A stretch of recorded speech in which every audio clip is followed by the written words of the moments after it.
नमस्ते दोस्तों, मैं हूँ आपका रवि रंजन और आज हम बात करेंगे एक ऐसी समस्या की जो हम सबकी सांसों को चुरा रहा है। कल्पना कीजिए आप सुबह उठते हैं, खिड़की खोलते हैं और बाहर नहीं साफ नीला आसमान बल्कि एक घना धुंधला कोहरा जो आपका आंखों को चुभता है और गले को जकड़ लेता है।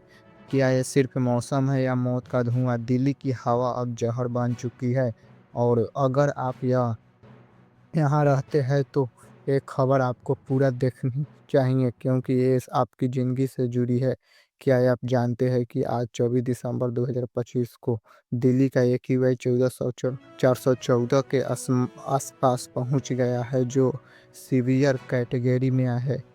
और आनंद विहार जैसे इलाकों में तो ये 466 तक चढ़ गया है। ओखला में 447, मुंडका में 441। ये आंकड़े सिर्फ नंबर नहीं बल्कि हमारे फेफड़ों पर हमला है।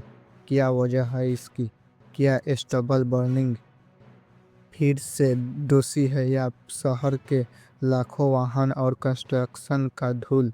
चलिए मैं बताता हूँ सारी सच्चाई बिना कुछ बात बढ़ा बढ़ा चढ़ा कर, क्योंकि हमारा मकसद है आपको सही जानकारी देना, न कि डराना।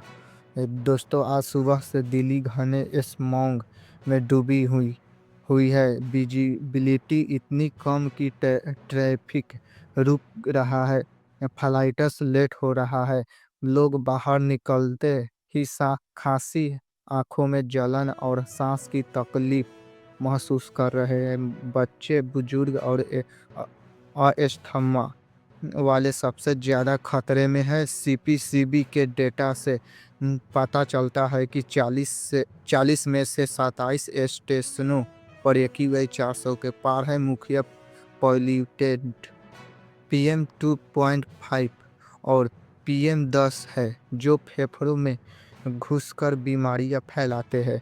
अब सवाल है कि क्यों हो रहा है। इस साल स्टबल बर्निंग कम हुई है लेकिन वाहनों का धुआं 50% से ज़्यादा जिम्मेदार है। ठंड का मौसम, कम हवा की स्पीड और टेम्परेचर इन्वर्सन से प्रदूषण जमीन पर ही फंस जाते हैं।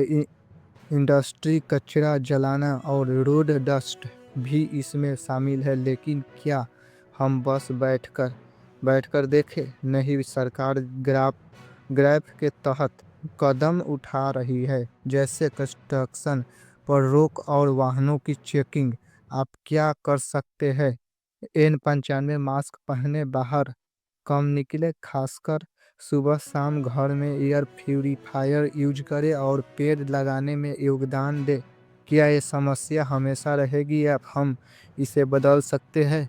सोचिए, अगर हम सब मिलकर प्रयास करें तो दिल्ली की हवा फिर से साफ हो सकती है। लेटेस्ट अपडेट के लिए समीर ऐप चेक करें। दोस्तों, ये सिर्फ खबर नहीं, एक चेतावनी है। अगर आपको लगता है कि ये दूर की बात है तो याद रखिए, हर सांस मायने रखती है। कमेंट में बताएं आप क्या कर रहे हैं प्रदूषण से लड़ने के लिए। सब्सक्राइब करें और अगली खबर तक अपना ख्याल रखें। धन्यवाद।